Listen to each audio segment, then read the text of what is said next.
na mike tosangani lelo tolobi te etika tobongisa tolukalisanga bayaya na biso bakolo bato a conseil oye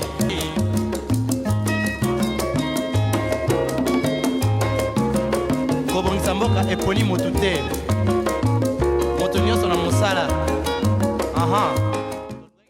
na nosaki bino toza na président Kinzebela nde bomoni déjà aza na plateau toswana par rapport ya date ya 19 septembre nde nayebisaki bino makambo eleka ebele 19 septembre donc alternance oyo bato mosusu baza kofibela baza kolela mosuni babwakeli biso mikuwa tofi bango na poubelle eza fruit ya komba ya bato ebele eza fruit ya makila ya bato ebele donc eza lelo 19 oyo tozo commémorer plutôt bilenge oyo batikaki biso grâce ya souci ya komona kimia na mboka souci ya komona alternance oyo mpona répété te esali epesi lokumu na mboka na biso tomoni Joseph Kabila atikali sénateur à vie aza kosiéger sikoyo na sénat eza grâce ya komba ya bandeko oyo eza masolo parmi masolo toswa na président Okinzebela toswa pe par rapport ya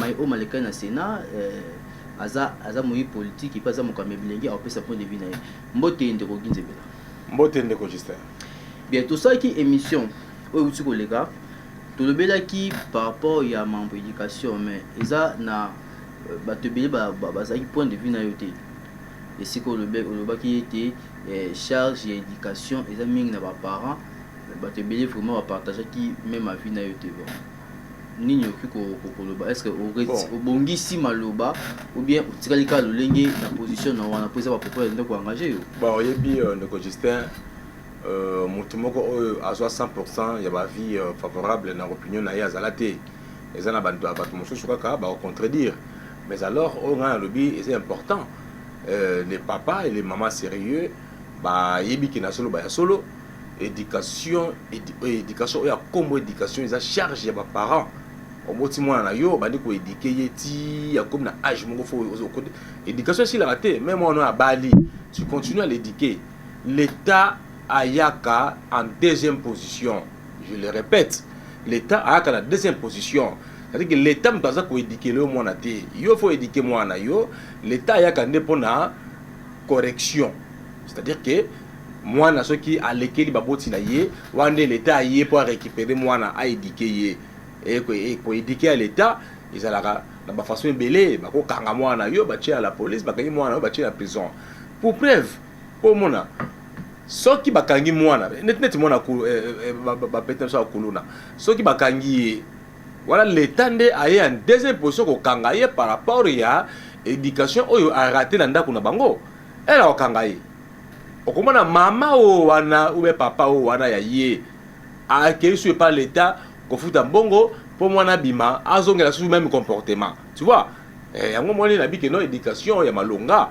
e utaka pa ya baboti oyo bazo kopesa bana bango eza ba parents baza isusu na autorité te envers bana bango voilà on va dire biso tant tokola fimbo fimbo sérieusement fimbo wana tolai kokondamne yango mais heureusement fimbo wana nde esali biso tozala oyo toa lelo nga kutu na raisonné de mémoire papa Jacques badele panamo na mama Viviane bazalaka na fimbo moko boye oyo biso bana tono bengo kabemba ezalaki soki osali mabe oyika kabemba ekoatrape nayebi te so bafimbo bakombo etasi na bandako na biso je ne pense pas donc balesi aller ekomi mwa mingi eza sujet oyo tolobaki tokozokina yango lisusu te Okinzebela le 19 septembre elobelaka oni date ya 19 septembre le 19 septembre elobelaka nga makambo ebele nakanisaka bamartyre ya alternance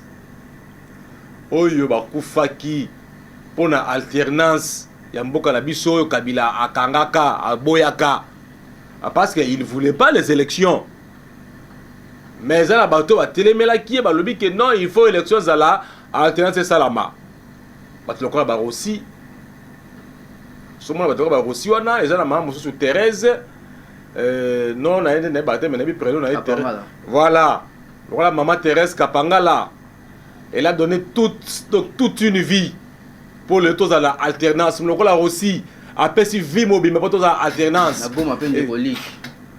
Na Goma? Ndekolique. Na Boma? Goma. Na Goma ndekolique. Ah, ndekolique, l'alternance a coûté la vie de tous ces gens-là. Ndekolique na Goma, Rossi na Kinshasa, Maman Thérèse Kapanga na Kinshasa, pour le lot alternance c'est Salama. Et puis, ça a coûté la vie de toute une jeunesse, tout le membre de l'UDPS, la permanence. Brûlé. Batumbi bango mobimba. Kaka ndenge basalaka na chaîne ya Roger Lumbala wachitenga RLTV. Ba promettre que tokoya ko tumba. So otu ndeko elezela ko yebisa bino parce que hier azali ko bango déjà na émission que ba ko tumba biso lobby et osana RO pe salami. Po ba promettre ki ndenge tokoya ko tumba. Pe ba yeba tumbi ndenge basalaki pe na IDPS. Tokoya ko tumba. Pe batumbi na batu na kati baziki twani ni bituma ya alternance otozala ngo lelo et puis bandeko ya FCC baza ko courage ya koloba ke Kabila zali père ya alternance et loko wana pesa kanga loko na liboma la mutu tambo ba loko wana Kabila père ya alternance pour et c'est une époque nende tomoni alternance on a mis sous quand même tomoni yoka ezali ya makila ya ezali alternance arraché na makila ya batu oyebika bando comme ça ba ke non Kabila père à démocratie Kabila alinga to kende na élection to sala alternance ba pesa ranga indekanda ba lokola biso ba oginze mbela boyi ça m'énerve zo matama futa la mutu pourtant on attend ba to ba kufa ba marche salamaki pour la alternance salama et puis ba FCC ba TV ba ça koloba ke ba ngonde ba occasionner alternance, c'est-à-dire que ça m'énerve. Donc ils sont en train de saboter les âmes et les esprits ya bato ba kenda pour l'alternance. Alternance c'est le cadeau ya Kabila te. Wana nazo ça ba boyeba. Alternance c'est un cadeau ya Kabila te. Les élections, ils ont cadeau à Kabila, ils ont droit à Congolais. Mais alternance, ils ont effort. Il y a des Congolais, Makila y a des Congolais, Oye Sopanaki, na soda à Kabila. N'est ça l'alternance. Donc ils ont cadeau à Kabila. Sinon, Moutalinga Kolonga pouvoir te, ils ont une intention Kolonga pouvoir te. Alors, nous avons un FCC, na Olobanabino. Botika, Kozwa Mwana Mboka Kabila. Leader il y a opposition il y a FCC plutôt leader de FCC botombo la kaye na lokumu moko ya alternance o ya mérité te a mérité yango te parce que ça na batu ba kufa po ye a cédé mon conseil mala malobaka nini et bon ça va mandat na ngai esili to kene élection pour moi qu'il a été dans la mboka te mais ce n'était pas la volonté de Kabila d'aller aux élections. Ce n'était pas aussi la volonté de Kabila, il y a comme ça l'alternance, qui pression un peuple congolais, prévenir que Bandoko va koufa. Tout le monde a IDPS, tout ça, toujours la date, c'est le 19 janvier et le 19 septembre, et ça là, le 19 septembre 2016, si je ne me trompe pas, au Marambo et Salama, donc, dans le siège, il y a IDPS, et ça, dans le bilingue au Bazala, il y a Batumba, Bango vivant, Bakoufa, Matangi Salama, na permanence ya IDPS na 10e rue.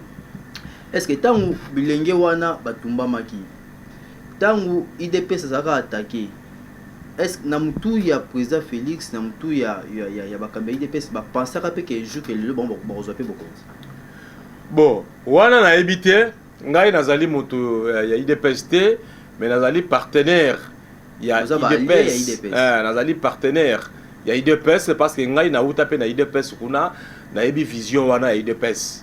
Moi ce qui me surtout longa na IDPS c'est parce que IDPS est qui saturé bato ba ki belé tellement moyen ya mutu à s'exprimer zala kité ne to tika bande ko mususu batika la ko voler na IDPS surtout que na parti mususu ezali na vision moko na IDPS ne tinga na RCDN na kene parce que za vision mona IDPS au moins IDPS a ebe que a reçoit pouvoir parce que combat politique nyonso et qui n'a ko suka la pouvoir donc politique donc parti politique à la conquête ya pouvoir ayeba ki ka so pouvoir osomona nde yango mo ba dongolo misu wana o bazaki na pouvoir o eleki bazali ko sepela te na IDPS baza ko célibataire na membre IDPS même soki bokotumba ta ndako mais bokotumba na bato na kati bobike bato bakokufa mais d'ailleurs bokotumba mpe ndako mpona nini ndako na bino lupango na bino bosombaki mpo bokende kotya moto débat makambo ya politique esuka la politique ekomaka ntina niveau oyo bato wana bakomaki te ya kokende kotumba bandako ya bato kotumba na bato na kati ezalaki kaka bango te je vous dis que ezalaka même nkulutu na ngai olenga nkoyi il a vécu le même sort ndako na ye batumbaki yango na avenir enseignement batumbaka ndako ya olenga nkoyi kuna heureusement epa na ye bato bazalaka vraiment te nde ndako ezikaki bato bakufi te mais avant batumba bandako wana mais bavise bango ke tokoya kotumba na azalaki nani chef ya renseignement wana eyaki ndeko nanga Kalev nde azalaki chef ya renseignement na ANR. Et il avait cette information parce que bandeko bakomela da Kalev résultat ba enquête ya Kalev eza wapi suka wapi bato IDPS bayebi bato batumbaki permanence na bango ngai na yete pona kotanga bato yango na TV o batumbaki mais président yemo ba bien finir na passé te donc c'est que inti ya otanga pe ba kombo na bango inti pe ozongi ya histoire mona mais président lobi a finir na passé te ndeko Justin mais passé na biso et ezaka coller na présent na biso omoni passé na bia muntu eza collé na présent na ye tokoki yoka attendre ko Félix Tshisekedi alongwe na pouvoir lelo procès ya baimboka o batuma ba na IDPS et ko lamuka un jour ata soki mokonza mboka Tshisekedi ala musi yango te mais na biki il y aura un autre président parce que IDPS eza parti national o etikali zo continuer zo connaître Félix pa ko longwa président lelo IDPS ko sala kaka président muso IDPS akoya akoki ko lamusa dossier wana akolamusa yango osomona mutamutaza na façon ya komona makambo soki ndeko Félix amoni façon yake akofinir na passé te mais ay ba ke milimo ya bato bazika kina lupango ya parti wana boye eza kolela ba famille on peut balela la chaque neti lelo boye ba famille ya bandeko wana baza na mawa baza kolela bokanisa bandeko na bango mama oyo nani Thérèse Kapangala asala kinini po babete masasi puis moi na policier mwana su ya policier ayebi pasi ya papa na ye ayebi ne papa naza konyokwama aza kofuta malamu te akobundela ekolo kolobela ekolo babete masasi oye kozwa Rossi asalaki nini un jeune intellectuel azomata aza koévoluer aza kobunda mpona mboka na ye babete masasi biloko nyonso to wana mokonza mboka Antoine Félix ata lobi ke akolandela le passé te ndenge yo zolo baboye mais na yebi ke IDPS dossier wana ekolamuka kaka un jour parce que pouvoir oza IDPS lelo ekozape ya IDPS sur lobby po ba ozala kala pouvoir lobby lo moko na ozongela ko lobby ya ba ozala na pouvoir wana lobby lo moko que président honoraire Joseph Kabila ami beta tolo te ke azali il y a alternance ko eza na profit ya banani liwa ya bato kufaki wana to moni siège autant siège ya IDPS zaki ya kotumbana bato na kati bakufa siège ya fournisi batumbango na kala to zongi mumki na kala RTV o ya ndeko Roger Mbala batumbango parce que ndeko Roger Mbala laka proche ya papa fils papa Tshisekedi wa Mulumba mambo bele salama bande ko bakufa j'étais là présent avec frère Diongo to uta ozone to comme na banda na sevini wana ba beta bande ko masasi wana na misu to mona ndenge bande ko bakufa nyonso na siko to ba bande ko nyonso bakufi wana makila na bango to tsoma maboko nani bande ko oyo bakufeli ekolo makila ya bango kotia na maboko nani wana na ebite mais loko nga na ebezaka ke non mokolo ya lelo eza mokolo ya il faut to tombola bango to selela bango ba messe to prier pona bango to kanisaka bango batikali histoire na mboka na biso pona ko arracher alternance oyo batu ya Kabila bako beta toloke Kabila za père ya alternance batika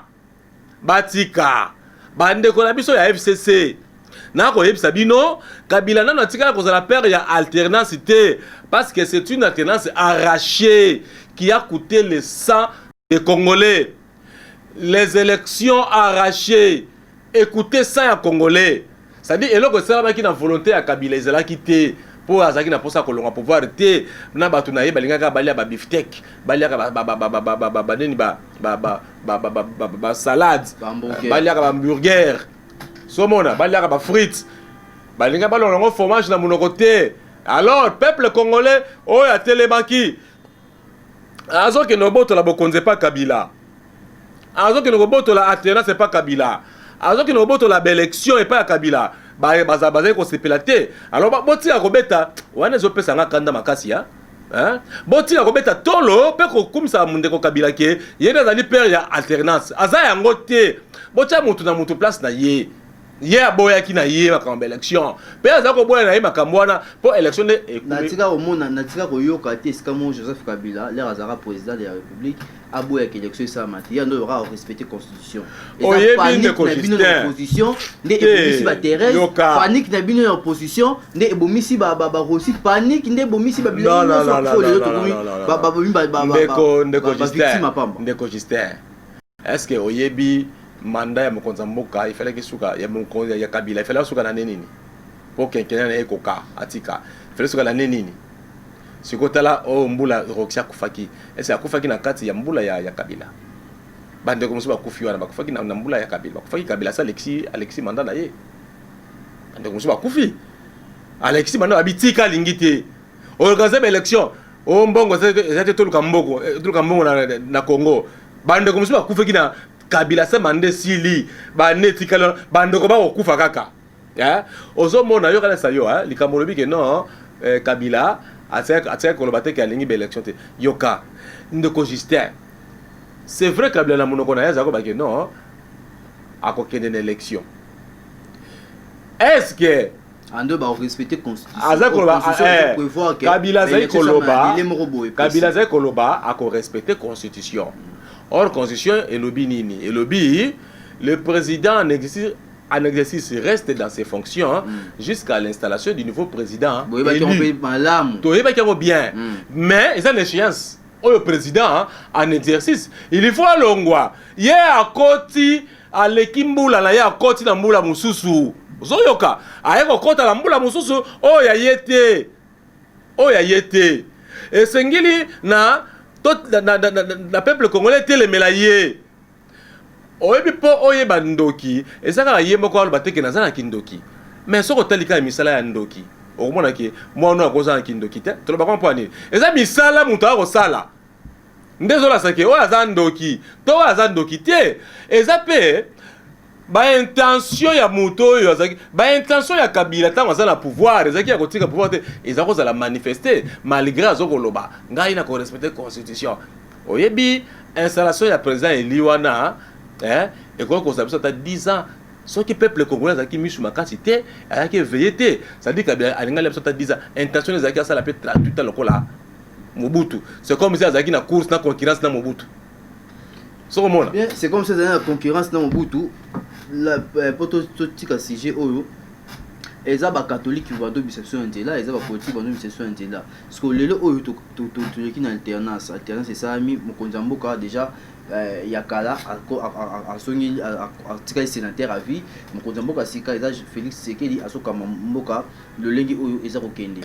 Tout bas, ce que, bah, on y a ce là, on a pour réclamer départ à Kabila. Va bénéficier nini la cité catholique ou église catholique azaki na CLC comité laïque bazaki pour organiser ba marche belé ba taper pression na pouvoir ya président Kabila et également na soutien ya ba politicien parce que bandani ba bénéficier na alternance. Peuple congolais a bénéficié d'alternance na ndenge nini parce que Tomoni Kabila a longoué la pression au peuple congolais. Ni échangé. Yokate de Justin. Et là, échangé les aboyés. Ils ont dit que na kala, tu sais comment le président a kalaté, na mboka na biso avandi. Et là, tout le monde a président kalavai na mboka na biso. C'est-à-dire que pression au peuple congolais est foutu. Peuple congolais pression est foutu. Pour to linga to que na élection. To que une élection, to linga to que na alliance salama alternance pe salami. Donc le peuple congolais a bimi gagnant. Pour au finish Kabila longwe quand le pouvoir pour bâtonner bazako pour la Kabila nzambe yé akoko longana et même comportement il y a bato Mobutu même comportement il y a bato Kabila tant on met dans comportement tout côté moment na sujet mususu tout moi qui me koeleki na rentrée parlementaire Joseph Kabila ou à très sénateur à vie a kiné ko pour la première fois depuis alongwa na atika bokondi atika place kiti ya mokonzi ya mboka au siège na Assemblée nationale. Accueil oyo azwaki et pas d'abord ba militaire au bazaki wana et pas ba collègue na ba député député ba sénateur plutôt et pas président ou présidente président ya Assemblée ya Sénat na présidente ya Assemblée nationale et puis na président ya nani premier ministre ou azaki président wana accueil oyo azwaki wana ndeko kinzembela au moins ki ondeni ndeko Justin tango tongo sala makambo na mboka na biso tokanisa te ke monde mobimba oyo ezalaka biso moto ozali na mboka oyo ezalaka RDC te na monde mobimba oyo bapays eza ebele na monde. Est-ce que le monde ezalaka na RDC po RDC asa servi na modèle te na bapays mosusu te. RDC azali kongenga na makambo ya mabe yo moni penza mudoko neti Obama accueilli na Sénat au moins bateli bakomo yemba mais bêtise au salate bêtise yango moni ba FCC bazana eloko malonga ya malamu ya kopesa na peuple congolais te à part ko yemba ko bina ko flatter ko bina longo na lamu ki commission FCC mais au moins ba bina kuna ba obelela kuna ba ko yemba talaku yemei raïs mais yo tata tolo eza passe pour la RDC eza na chance te po nini ko nzambe sunga biso na chance nzamba sunga biso chance na bato marke wana na Sénat na bato marke wana bato to kalisi ke bali bankumu ya mboka bato ya bonya ya mboka bako ganga lokola bala mikie lokola batalaku donc Kabila komi star azala batalaku na ye bako ganga ka raïs yemei tata wana komona ye asuki aza koko ana bana baboti ako ganga kuna mais soni mususu ezalaki wana ya makasi oyo naoki na posa ya kokanga miso ke bato bamona ngai te eza nini un sénateur aza kokota na kati ya Sénat président ya Sénat telemi bureau mobimbe telemi pour la accueillir sénateur ndeko Justin eza soni yango moni bato wana baza bato te baza na soni te. Il y avait aussi les professeurs de l'université wa telemaki wana oyo ba musu baza ba professeur ya droit constitutionnel na ba droit ba yebi ke na ordre de préséance na Sénat tamwe mambaza mokonzi ya Kabila olingo lingate nde ba na Sénat tamwe mamba mokonzi ya Kabila tamwe mamba koko telema te so Kabila koti tamwe mafa vanda bango nyonso na Sénat fo bakota soki biro koti tamwe mamba koti ba telema pona ko saluer ye ya ko telema te po kende ko saluer sénateur po nini soki mbuta koti na Sénat ba telema te pour la ligne ceux qui sénateur mususu bakoti wana boy kuna Kabila aza sénateur à vie aza même titre sénateur à vie lobby il va voter était pour contre dans Sénat mais c'est l'exception et ça l'exception yo kala bisa yo ndeko Justin et sénateur à vie ngolo banini o tika les sénateurs ya ofele ba voter était il y a moins de ça l'exception il va voter elingi koloba teke soki oza sénateur à vie okomi likolo ya bureau ya Sénat soni papa tamwe mamba na agi na ye wana ya on bike batata musu baza inutilement na Congo oui mais nazo bisa yo aza papa ya batu na yebi kaza papa batu mais ça papa ya mboka tie nazo ba inutile wana te nazo koloba boye ba papa na lobite ke papa tamwe mamba za inutile na lobite ke papa tamwe mamba za inutile mais na bike batata mususu baza inutilement na Congo donc kaza na yedo ke tata moko inutile on se reprend mbongo na yende sali kaza na grade mon quelque part mais en réalité azana ye mutu te makambo yo mwana akoko sala te ou bien koko na ko sala te on va tata zo salango ndeko Justin na pesi mbote mingi na kulutu na ngai Sami Badibanga vraiment félicitations mon président na féliciter yo o tangisi bato ebele o pesi bango leçon na kovanda na yo mais batala ku batelemi tina bureau c'est ça batala ku belé batelemi wana yo tikali ya kovanda olakisi koza chef ya Kabila na Sénat oza premier vice-président chef ya Kabila okoki pe ko retirer parole bon moi peut-être danger moi koza pour sénateur nani otayi comme Sami Badibanga danger le tanine bureau nyonso wana était bureau nyonso eza même mais na kati ya ba yoka Justin na kati eza même loko oyo komelaki maître nageur na Assemblée nationale yoka maître nageur a dénoncé ki moyibi ya bato mosusu wana lobaki yango ke eza montant ba 50 eza montant tel mais oyo ya Sami Badibanga yoka oh ya Sami Badibanga kuna eza likambo autorité morale te na lingo comprendre ngai mais ezala ki yoka ezali likambo ya autorité morale wana kinga kati te esika oyo bakenda ko adorer oyo ezali mysticle ya pas du peuple un peu du respect du peuple congolais Sami Badibanga atikali na kati ya légalité esika oyo ya bato babungi ebele yango omoni au moins mutu moko atikalaka ndo omoni bazuze ba juge balataka elamba ya mwindo mwa pembe awa ya moke abe esika mulile ezali ebele toza komema lumière donc ndeko langai Sami Badibanga atikali avandi po alakisa tambwe mwamba na biro bobimbana ke vous n'avez pas le droit de vous mettre debout quand un sénateur ordinaire, azapé ordinaire. Hein? Quand un sénateur entre. Un sénateur un peu spécial. N'a rappelé qu'il y a un sénat pour voter qui est un sénat pour constitution de PC de la bande. Mais yoka. Constitution est votée hier pour le sénateur. Constitution est des sénateurs. Le lobby, hein? Bah quand j'ai une constitution, bah quand on va sentir avec Sili. Et s'il est très bien chômeur. Yo habité. Mais yo quelle élection va voter au sénateur. OK, comme sénateur. Il va voter était article de constitution pe boyi nango. Mi koleza koleka, ba ko réviser constitution. Ba kwa ko mona ke un jour na mikolo koya na tsela ba ko la biso assemblée nationale sénat na ekotonda kana ancien président. Ba sénateur avi ba ko mebele. Ba ko anile mobeko wana. Toi annulé, toi permettre que tu sois élu, Kabila n'a pas gagné les élections pour la sénateur. Un peu de respect de bateau, va gagner l'élection. Hein? Élection soi-disant, un peu de respect de Kimbuta. Kimbuta a gagné l'élection. Toujours respecter Kimbuta. Élection de Kimbuta a gagné. Il y a Sénat. En tant que sénateur, va voter dans une assemblée provinciale. Oui, va voter bango. Vote et ça Mbutu. Attends, ça Mbutu, mais il est sorti des élections na provinciales. Mais Kabila a l'élection il devient spécial poste dans la poste qui est ex-président.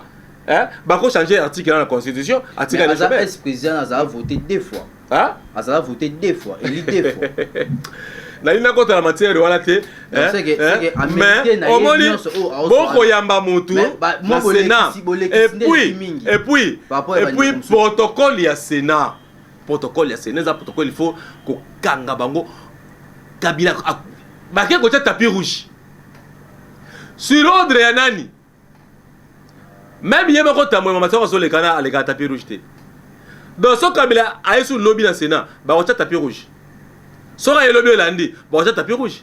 Lobby okuna, bah j'ai tapis rouge. Bah noé maraka. Au moni esika batu baka ya mboka, bah rozanga boania. Au lieu président ya Sénat, Tambwe Mwamba. Aye bisa mokonzi na ye ya kingakati ke. Oye a ozala masque te, okokota te. Mutu tout so kota salon na masque te akota te, obi. Sénateur nyoso na salon akota te sa masque. Barenze là bako bisaye zonga ke so masque ba bibi na mituka ba ina ba Willery ba ina ba Victoire wana ko so ba masque pour que le kota so bosa na masque na ye ou bien atika na mutuka bimba ngazui mais yo kala no Alexis Mwamba a permettre na ex-président Kabila na sénateur Kabila a kota na salle wana bolimbi sibandeko a kota na salle wana sa masque azote atei nini lelo so ngai polisa kangi ngai na ko c'est clair que non oh o kanga pour la ligne oh la masque te il faut ta masque pour la ligne oh mo konzambo ka lobaki oui mais so kangi ngai pour le Kabila te faut ka pe Kabila afuta 15 000 francs na koyebisa na mwana mboka général Kasongo mutu moko akotaki kuna na Sénat azalaki na masque te aya kofuta 15 000 francs na ye kuna afuta 15 000 francs bandeko ya DGRK baleka lakinga kati bakende koza 15 000 francs ya non port ya masque au Kabila sali mate ene te ibiso ate ibiso ni ate biso donc ate biso ke en tout cas Covid des ate ya wana ngate ya biso. C'est un message. Et ça, c'est de Justin. On est biso tous les leaders d'opinion. Geste ne soto salaka, et ça l'a suivi, et ça l'a mateya, et ça message auto adressé ka. Ndeti ngai, bazwa ngai, na ko se soulager na nzela. O monike, na ko sala yango te, to sala na mode de vie moko o to tambolaka pona ko éduquer nango population. Et loko oyo sénateur Kabila salaki na Sénat, hein? En tout cas, ils ont mérité sanction.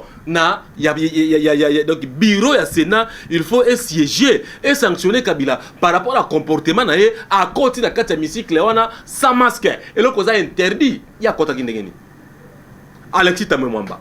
Ndeko Kabila à côté qui kuna sans masque. Ndengenini. Surtout le bela yangote. Alors, ceux qui te rebellent à côté, bon, si la population, et sans masque, et comme il est officiel. Hein? Alors, tous vous avez la sanction, bureau Sénat, il faut statuer sur sanction à Kabila, il y a Atamoula qui sans masque. Prochainement, Aya sous la masque, Aya sous bon côté, prochainement, Aya na masque. Ndeko général Kasongo toza ko interpeller yo biso dynamique jeune en action toza ko interpeller yo ke otinda déjà batu accompagné na batu DGRK ba kenya kinga kati sénateur Kabila il faut futa 15 000 na ye oyo bo futi saka ba population nzela so baza masque te a exception zati sénateur Kabila faut futa 15 000 francs na ye afuta yango et contre la caisse DGRK ba kate la reçu. Il n'y a pas ça, Madame Soussou Touloba, monsieur Eza Yarozoa, monsieur Eza Yaroboaka, pour les organes de mérite, on a dit que ma cansinaye, il faut qu'on ait 100% de moutonnion sort, donc tout ça, on appelle ma cansi contraire, et kasi, auto vu qu'on retenir les années. Bakambi, tout ça, la mission au Tikoleka, tout le même le oyo, que Bakambi, bateau, bazo, Kambabiso, il faut bozara, na même bozara, comportement, maintenant pour bozara, bateau, bazo, tabini, bazo, modèle. Tant que vous avez des choses à cacher, et moi, tout ça, on a respect, on a bino, donc on a caché l'unité pour transmettre bino information. Mais cacher les alliés. Oyo, tout ça, on a dit ça, mami, beko, ya mboka, ndenge ba konti ba il faut qu'on a caché, qu'on se protéger dans la pandémie, oyo, COVID-19. Cacher oyo, est comme corps, il y a la police. La police sera yeso, à côté de cacher, à qu'est-ce qu'on a carte d'électeur, mais ce cacher les athées. Il faut que vous fassiez 5 000 francs, 15 000 francs, 20 000 francs. Mais tout le monde mon condiment ko ya mboka, muto azaki mon condiment mboka, sénateur à vie, oh tous ça biso ba jeune, tous ça capable ya relever na ba ramo ko boy parce que tout le monde alternance pour la première fois na RDC grâce ya muto wana o eza la personne ya Joseph Kabila. Aye na Sénat sans cache né de message wana biso ba jeune tous information ni tous par rapport ya message wana to comprendre on est que COVID-19 et sili pour ça batamo président de la République ane ko yamba sénateur avec Kabila Joseph Kabila ba no ta cache ne bombalé bon on a ba vidéo to on a ba photo mais oh wa to moni ayi ça yango donc COVID-19 so COVID-19 officiellement on peut ça biso na itando ike que COVID-19 au lieu to zo kakasserie ya ba policier là tu vivre ce qui na Haïti et qui te retrouve mais président Ogin Zebela message ni na nyos o to lobi a akay ya président ya sénateur Joseph Kabila ba télé tapis rouge tandis que sénateur à vie aza chef de l'état président de l'Assemblée ya sénat ko ta tapis rouge mais ba télé tapis rouge à côté ba soit télémi y compris na mokambi ya sénat a télémi pour accueillir à côté ba betele maboko nyoso wana bilenge oyo baza kolanda biso bilenge oyo bazozo information oyo bako retenir nini na nyonso esami na Sénat wana pour Sénat ezesika oyo bato bwanya bavanda. En tout cas la kosenga na kobandalano na likamba kashine na pesi lokumu na mokonzi mboka Félix Antoine Tshisekedi Tshilombo aza toujours na kashine na ye sauter ma image partout ça au Kende azako na cache azako prêcher azo prêcher ka Congo te mais azako prêcher monde que la maladie existe, le Covid existe. Hein, na pese kucha po sika ali nzamba betela e a pese santé malamu. Pour la santé Kabila la zongi naza ko insister sur que bato DGRK na général ka songo pesa belema ba kende kinga kati ba pesa Kabila afuta 20 000 francs na ye ba pesa quittance pour prochainement azongela yango te. Ça c'est quel message? Et ça message ya ko ça que non malade za lango te poto kufa. Après soki to kufi okyo mama bosembo akundaka batu tout ça aye kunda biso. Hein? En tout cas le Rwanda papa social, maman social. Maman social. Pour social aya kunda biso. Hein? Et le Rwanda en tout cas dynamique j'ai en action. A telemela o makasi. Et sengeli pour la nini soki Kabila ke la présence okuta na Konzamboka. Ala ta masque. A compte à tirer ceux qui masquent ça. Mais pour la ligne à continuer dans le Sénat sans masque. Ba police nyonso bazaki wana garde wana baba tu ya ko kanga. Soki batali pe température ya moi c'est vraiment azo zela ta température mais façon ba leka ki batali température na yete. Batali température te, alati masque te, akoko s'appelle la bokono. Mais soit ça bokono ba te belé ba kufi et puis Soni Mususu président de l'Assemblée nationale a-t-il azoko zelaye ayambi protocole mais mam ozamo kondinaye président de l'Assemblée nationale maman o nani na ba comme on est maté azoko ça la protocole ya sénateur hein donc et le quoi Sony et ce qui bateau FCC bazali na eloko ya malonga te ya kopesa peuple congolais bango fo ba vanda ba lobi loko te ba opesa milenge na comment ba image wana message ezali message ya mabe information eza mabe mais ngana ebisi ba bilenge oyo ngana za ko kamba na bi bolanda comportement ndeko Kabila te bolata ba masque malade ezali bilenge ya dynamique jeune en action bilenge ya asbel barombo avant tout bolanda comportement ndeko la biso Kabila te bino bolata ba masque na bino botamola pona ko protéger baninga pe ko se protéger botamola nzela alima bo éviter ba mbote ya maboko bo pesa na ba mbote na ba coude so ningo solola so ningo kosola kosoli na coude vous allez toujours na moi ni savon na biso liquide na hydraulique wala bosoki nini osoko na maboko la yo pour maboko ezala petwa ba désinfectant wana po maboko ezala petwa mais major Kasongo alandela ba policier o bazaki na parler du peuple oyo balengisi ndeko Kabila sans kutata ko chai thermoflash bata la température na ye sans kutata ko yebse ke ndeko Kabila lata masque bakanga bango. Bien, bah quand bango et un message ya ndrogi nzemia mettre comme na suka nini oyo koza nango par rapport ya sujet d'abord et bosso to solo qui ezali par le 19 date le 19 septembre par rapport ya sujet bosso message ni ko Justin na minute na ebisio mona mboka Roger Lumbala wa Chitenga aza asangisi batu ba pa vanda na cadre ya commémorer ba esprit ya bande nation ba kufaki ba martyr ya alternance avant de se ambassade ya Rwanda venant y veiller ezali en mémoire na bango eza organisé na pesi mona mboka Roger Lumba Chitenga Mbote coordinateur ya base de la République na lobi na compte ya base de la République mona mboka Roger Lumbala asa vandisi batu déjà le trouva dans la pourquoi lelo tous ensemble tous en esprit tous la prière pour na bandeko na biso oyo babundaki pour na alternance na mboka na biso tozi bandeko na biso ya IDPS batumbaki wana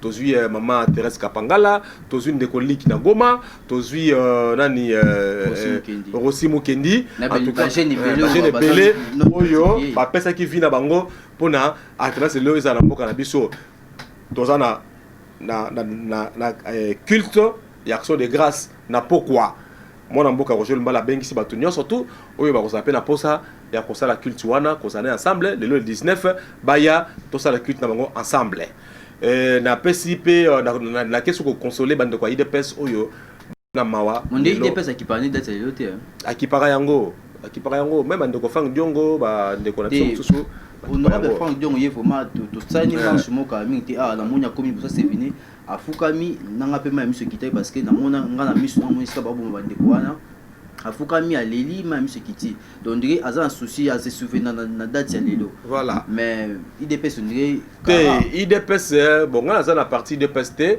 mais na ebiki journal les journée au IDPS a collecté certainement bazali pe na ba organisation ya ko kanisa ndoko na bango oyo bakufa ki wana na consoler bango vraiment nzambe a consoler famille politique IDPS nzambe a consoler ba famille ya bandeko ba famille biologique ya bandeko bakufa ki na makambo ya alternance nzambe a consoler bango nde yango naza koloba ke bino so boye bake Kabila azali père ya alternance te azali pe père ya démocratie te père ya démocratie a waza moko ezali papa Etienne Tshisekedi wa Mulumba bala imbalete il y a le papa de l'unité, c'est Mobutu, c'est Soko Kungwendo. Le père de l'indépendance, c'est Etienne Tshisekedi wa Mulumba. Tant Mobutu qui comprenait mon émotion, il s'adressait directement à papa Etienne Tshisekedi wa Mulumba. Donc, le père de l'indépendance, démocratie. Père et démocratie plutôt. Nazo père et démocratie. Indépendance, tu es Patrice Emery Lumumba. Père indépendance, c'est Patrice Emery Lumumba. Père et unité nationale, c'est Mobutu. Père ya démocratie na mboka na biso ezalaka papa Etienne Tshisekedi wa Mulumba. Souvenez-vous na temps de dictature Mobutu plaira. Joseph Désiré Mobutu plaira. Elisa comprenez mon émotion. Il n'avait pas le choix. Peuple a qui pression à céder l'indépendance. Question ezaki na leader mobo ezaki liboso. Bon c'est quoi le temps Mobutu a cédé qui l'indépendance na démocratie plutôt. Tant Mobutu a cédé la démocratie. Est-ce que Mobutu Tobenga qui est père de la démocratie? Tobenga qui est père de la démocratie parce que a eu pression ya peuple conduit par papa Etienne Tshisekedi wa Mulumba. Yende père de la démocratie. Il a arraché la démocratie dans maboko ya unité Mobutu a cédé. On a unité Mobutu a cédé. On a alternance Kabila a cédé. Non, écoute, ba membre ya un père. Parce que les gens qui ont été poitrine comme que Mobutu a père ya démocratie. Mabi kaza père à démocratie. Mais on a unité père à démocratie. On a père alternance qui n'avait pas le choix. Kabila n'avait pas le choix. Il fallait qu'à céder. Mais et ça lié père il y a alternance et là qu'on a sur la botte la maboko dans ma kasi et ça la honneur il y a monto baboto liti. Bah on sait honneur il y a père il y a alternance pour la nini. Il n'est pas le père de la soit ali père il y a alternance, il y a famille MCC, il y a RDCT hein.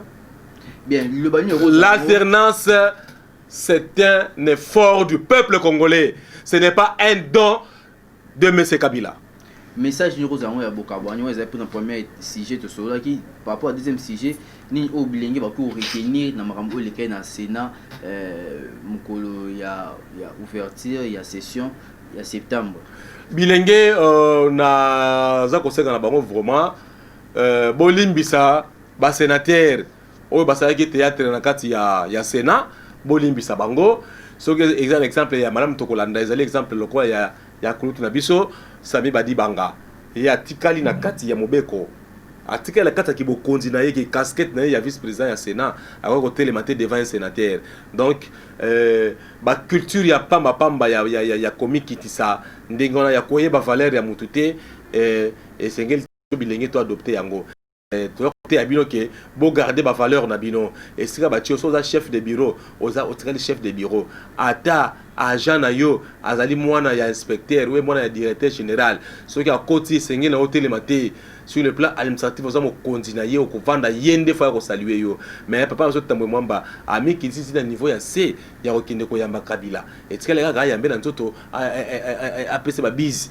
donc on dirait mona ekala donc c'est que la compagnie qui papa temba akota kinga katikala le quoi la moni Kabila la si surtout qui ayo ki bien mais ni so ba kutani quelques jours voilà ça photo si ni ozozela na sénateur Kabila au lelo akoti aza akamimboka pendant 18 ans aza na expérience ya makambo ya mboka ni ozozela apport na ye na Sénat wana poto de na des annoncés naza kozela en tout cas de moninga boye na ozela ilo ko moko te pa Kabila na Sénat parce que 18 ans pouvoir à lobate c'est quoi na Sénat que lobani en tout cas dans zelo moko te po akota akozwa mention te akota na commission moko te akota koleka na micro te po aloba aoleka na ete sikoyo ozani pa na ye dans zelo te bien ezalaki président Ogi Nzembela nazongisi micro epai ya ndeko Laetitia Masiala la dasukies de la presse internationale biso bana mike tosangani lelo tolobi te etika tobongisa tolukalisanga bayaya na biso bakolo bato ya conseil oye